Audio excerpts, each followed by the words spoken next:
Hello दोस्तों, जय हिंद। चलिए हम पुनः हाजिर हैं आपके सामने।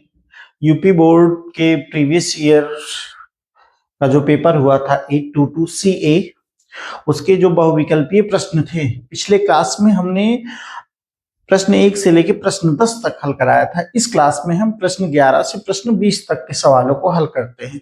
चलिए, हमारा प्रश्न 11 क्या है? क्वेश्चन नंबर 11 है कि दो संख्याओं का योगफल तथा अंतर क्रमशः 8 और 2 है, तो संख्याएं क्या होंगी?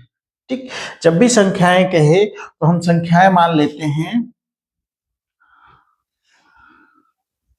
संख्याएं हम मान लेते हैं x और y। प्रश्न में कह रहा है, प्रश्नानुसार हो जाएगा हमारा, प्रश्नानुसार योगफल दोनों का, तो हम x धन y ये कितना है 8 और अंतर कितना है 2, तो अंतर को हम लिख सकते हैं x ऋण y, ये बराबर किसके आ जाएगा 2 के आ जाएगा। ठीक, चलिए समीकरण दोनों को हम जोड़ते हैं तो y धनात्मक और ऋणात्मक ये खत्म हो जाएगा।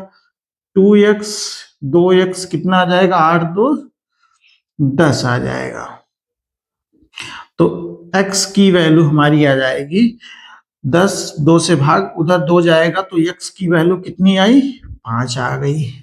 अब x की वैल्यू हम किसी भी समीकरण में हम रख देंगे, तो ध्यान रखिएगा पहले ही समीकरण में रख देते हैं x प्लस वाई बराबर 8 में x की वैल्यू 5 प्लस वाई बराबर 8, तो y बराबर यहाँ धनात्मक में उधर जाएगा 5 ऋणात्मक में हो जाएगा, तो y की वैल्यू कितनी आएगी 3।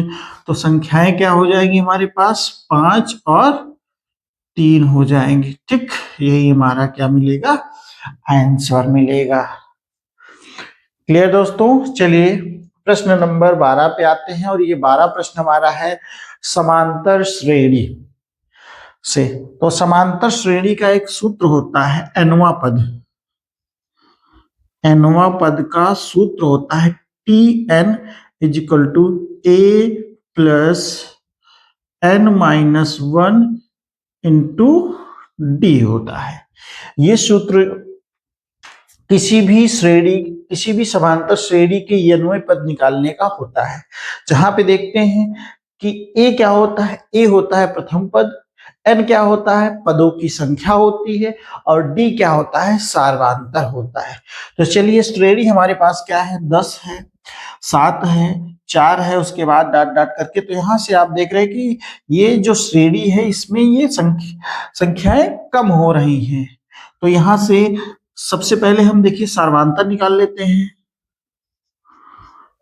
सार्वधातुक d की वैल्यू हम द्वितीय पद में से प्रथम पद को घटा देते हैं, तो ये कम हो रहा है, तो यहां से d की वैल्यू किसमें आएगी ऋणात्मक में, तो d की वैल्यू कितनी आ गई 3। चलिए a की वैल्यू हमारे पास कितना है 10 है, और n किस पद के बारे में बात कर रहा है 20वें, तो n की वैल्यू क्या हो जाएगी 20 हो जाएगी। चलिए हम अपने सूत्र पे रखते हैं, तो 20वां पद हो जाएगा आपका a की value 10 plus n minus 1, n की वैल्यू किस पद की बात हो रही है 20वें, n माइनस 1 और गुणे d की वैल्यू देखिए यहां से -3 में है। चलिए इसी को हम हल कर लेते हैं मित्रों, तो 20 में से 1 घटाएंगे 19 गुणे माइनस का 3 हो जाएगा, तो 19 तिरिक कितना होता है 57, लेकिन 57 किसका आएगा ऋणात्मक में आएगा। चलिए अब ये एक धनात्मक में है और ऋणात्मक में है, तो घट जाएंगे, बड़ी संख्या में छोटी संख्या घटा देंगे तो 47 बचेगा, और बड़ी संख्या का चिन्ह ऋण है तो ऋण यहाँ हो जाएगा। तो 20वां पद क्या आएगा इस समांतर श्रेणी का माइनस का 47 आएगा।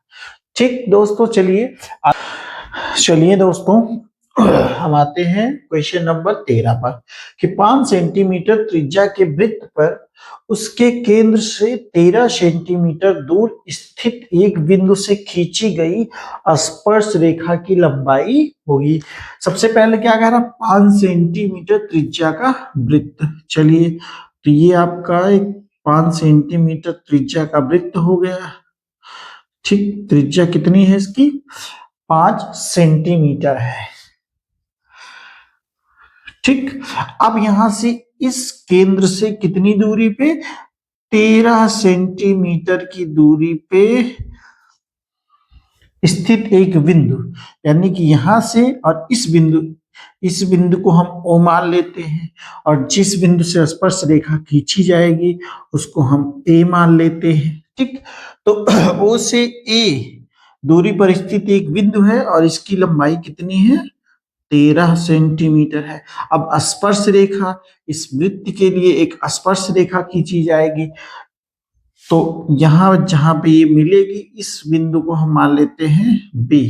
तो यहां से हमको A से B के बीच की दूरी ज्ञात करनी है। तो चलिए यहां से एक ये समकोण त्रिभुज बनेगा, और समकोण त्रिभुज के लिए देखिए दोस्तों, हमको AB का मान निकालना है। तो यहां से AB बराबर हो जाएगा square root of AO square minus OB square. चलिए, AB की वैल्यू हो जाएगी, AO की वैल्यू कितनी है, 13, तो स्क्वायर रूट में 13 की घाते 2 ऋण, यहाँ इसकी वैल्यू 5 है, 5 की घाते 2। चलिए, 13 की घाते 2 की वैल्यू कितनी, 169 में से 25 कम हो जाएगा, कितनी आएगी ये, 144 का स्क्वायर रूट आ जाएगा। तो यहां से AB बराबर, जब हम 144 का वर्गमूल निकालते हैं तो कितना आ जाता है, 12। तो AB की वैल्यू हमारी कितनी आएगी, 12 सेंटीमीटर आएगी मित्रों। ठीक, यही हमारा क्या होगा, आंसर होगा। चलिए, क्वेश्चन नंबर 14 कि 7 सेंटीमीटर वाले भुजा के 2 घन। ठीक, ये हमारे पास 2 घन है, दोनों की भुजा कितनी है, 7 सेंटीमीटर। घन में जो होता है वो लंबाई, चौड़ाई और ऊंचाई समान होती है, अर्थात ये लंबाई 7 रहेगी, चौड़ाई 7 रहेगी और ऊंचाई 7 रहेगी। अब दोनों घनों के सिरों को मिला दिया जाता है। जब यहां से दोनों को हम मिला देंगे, तो दोनों को हम मिलाएंगे तो किस चीज में परिवर्तन आएगा, इनकी लंबाई में परिवर्तन आ जाएगा। तो यहां से देखिएगा, तो वहां से L की वैल्यू कितनी हो जाएगी, 7 और 7 कितना हो जाएगा, 14 सेंटीमीटर। बाकी सारी चीजें सेम रहेंगी, B की वैल्यू 7 सेंटीमीटर ही रहेगी और H की भी वैल्यू क्या रहेगी, 7 सेंटीमीटर रहेगी। तो यहां से देखिए, जब हम इन दोनों को मिलाएंगे तो ये घन नहीं रहेगा, क्या हो जाएगा, घनाभ हो जाएगा। तो देखिएगा, घनाभ का क्या पूछा जा रहा है हमको, पृष्ठीय, संपूर्ण पृष्ठीय क्षेत्रफल क्या होता है, संपूर्ण पृष्ठीय क्षेत्रफल होता है, ध्यान रखिएगा, 2 गुणे ब्रैकेट में LB plus PH plus HL होता है। ठीक मित्रों, चलिए इस फॉर्मूले पे हम मान रख देते हैं, 2 गुणे L की वैल्यू कितनी है, 14 है, और B की वैल्यू 7 है, तो 14 से कितना हो जाएगा, 98 धन B की वैल्यू 7, H की वैल्यू भी 7, तो 7 7 49 हो जाएगा, धन H की वैल्यू 7 और L की वैल्यू 14, तो यहाँ भी कितना आ जाएगा, 98 आ जाएगा। चलिए जोड़ लेते हैं हम, तो 2 गुणे, जोड़िए इसको, कितना आएगा, 98 98 196 49 245 सेंटीमीटर स्क्वायर। चलिए, तो इसकी वैल्यू आ जाएगी 490 सेंटीमीटर स्क्वायर। ये हमारे नए ठोस का पृष्ठीय क्षेत्रफल आएगा। चलिए मित्रों, प्रश्न नंबर 15 है कि 21 सेंटीमीटर त्रिज्या वाले वृत्त का एक चाप केंद्र पर 30 अंश का कोण बनाता है, तो चाप की लंबाई होगी। तो ध्यान रखिएगा, चाप की लंबाई का फॉर्मूला क्या होता है? चाप की लंबाई का फार्मूला होता है वृत्त के परिप्रेक्ष्य में थीटा बटे 360 गुणे 2 पाई आर। चलिए, थीटा कितना है हमारा? 30 अंश है, तो 30 बटे 360 गुणे 2 पाई का मान होता है 22/7 गुणे आर की वैल्यू, त्रिज्या हमारी 21 सेंटीमीटर है। चलिए, 30 से काटिए, यहाँ 3 बार 36 12 आएगा। ठीक, 7 से देखिए कैंसिल होगा कि नहीं, 7 3 21 हो जाएगा। चलिए, 3 से हम काटेंगे, 3 इकन्नम 3, 3 चौक 12, 2 से 2 इकन्नम 2, 2 दूना 4। और अब इस 2 से ये 22 कटेगा, कितना बचेगा? 11। तो यहां से हम देख सकते हैं सारी संख्याएं आपस में विभाज्य हो चुकी है, केवल कितना बचा है? 11। तो यानी कि चाप की लंबाई कितनी होगी? 11 सेंटीमीटर होगी। ठीक है, तो इसमें सबसे जरूरी हमको ये सूत्र है कि चाप की लंबाई जब भी पूछेगा प्रश्न में वृत्त के परिप्रेक्ष्य में, तो थीटा बाई 360 गुणे 2 पाई आर होता है। प्रश्न नंबर 16 है, यदि tan थीटा बराबर a बटे बी हो तो b sine theta minus a cos theta बटे b sine theta plus a cos theta का मान क्या होगा? चलिए, हमारे पास सवाल क्या है? b sine theta minus a cos theta upon b sine theta plus a cos theta. दिया क्या है हमारे पास? tan theta. तो चलिए, साइन थीटा से अगर हम कॉस थीटा डिवाइड करें तो साइन थीटा और बटे कॉस थीटा क्या मिलता है हमको? tan theta. तो यहां से हम क्या करेंगे? कॉस थीटा से भाग करेंगे, भाग करने पर चलिए हमको क्या मिलेगा? कॉस थीटा से जब भाग करेंगे तो ये हो जाएगा b sine theta upon cos theta minus a cos theta upon cos theta बटे b साइन थीटा बटे cos theta plus a cos theta बटे कॉस थीटा। चलिए देखिए, कॉस थीटा से कॉस थीटा ये कैंसिल, यहां भी कॉस थीटा से कॉस थीटा कैंसिल हो जाएगा। चलिए, आगे क्या हमको मिलेगा? b साइन थीटा अपन कॉस थीटा की वैल्यू क्या आती है? tan theta. तो यहां से हो जाएगा b tan थीटा ऋण, यहां क्या बचा? a से वही देखेंगे, यहां भी वही बचेगा b tan थीटा, यहाँ क्या बचेगा? प्लस का a बचेगा। चलिए, tan थीटा की वैल्यू क्या दी गई है हमारे पास? a बटे b। तो tan थीटा की वैल्यू हम a बटे b रख देते हैं, तो b इंटू tan थीटा की जगह a बटे b रख देंगे, माइनस का a हो जाएगा पूरे का बटा b into a upon b plus का a। चलिए, b से b कैंसिल, ये भी b से b कैंसिल हो जाएगा।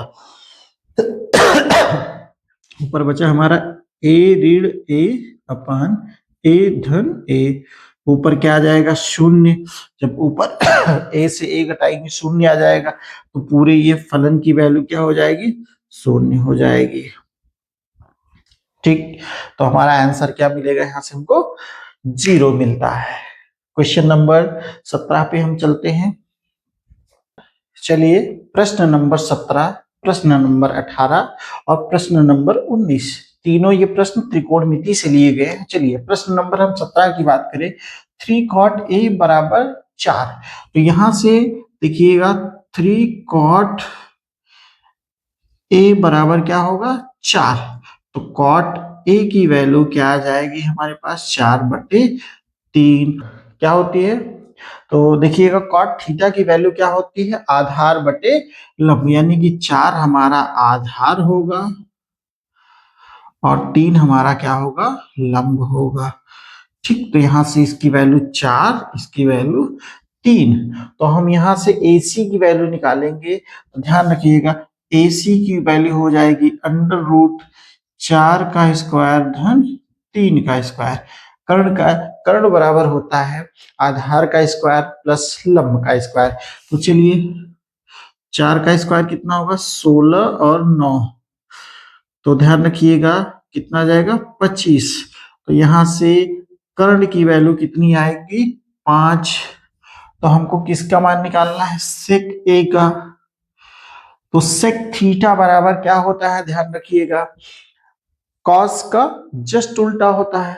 तो कॉस थीटा की वैल्यू होती है आधार बटे कर्ण, तो सेक की वैल्यू हो जाएगी कर्ण बटे आधार। तो कर्ण बटे आधार हो जाएगा।